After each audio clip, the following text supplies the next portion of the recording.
Welcome to Winging It. We're doing deck upgrades today in Arkham Horror the card game. This is Amanda and Stella going into Return to the Wages of Sin. Now, as I discussed before, I had an unspent XP due to a recording snafu that I had to replay the second scenario. So we have actually, even though we only earned 5 XP, we had 6 XP to spend here. So this is really about just rounding out my deck and getting all the basics online.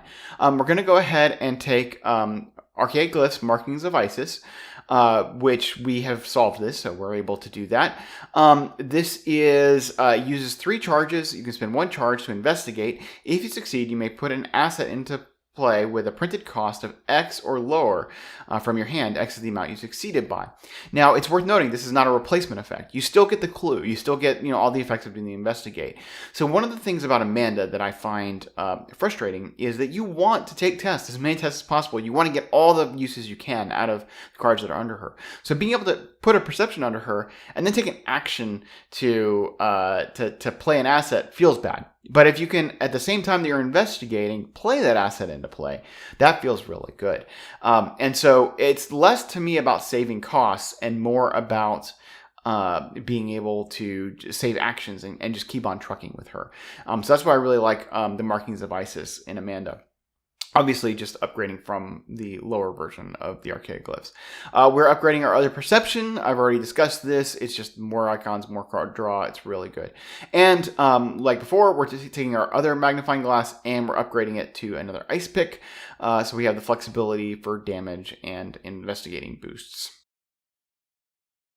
All right, Stella, we did take, first of all, I'll say we did take the Black Book, which gives her a willpower and intellect boost. It's just generally useful. You also has an ability that when you play a card, you can take a bunch of horror and reduce that card's cost by the amount of horror you take. With her 8 sanity, that can be very useful.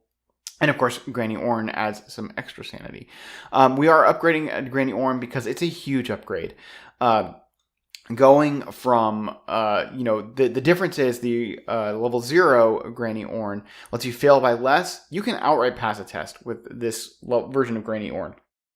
So it says when an investigator at your location would fail a skill test, exhaust Granny Orn, that investigator gets +1 skill value or -1 skill value to that test. This really represents a +1 to everyone's stats across the boards until you exhaust Granny Orn. Really great support for Amanda, in case she has like some marginal tests. And of course, it's just good for Stella. And plus we also get the +1 intellect, which is going to help her with her investigation as well. So really strong card. All right, let's go play Return to the Wages of Sin.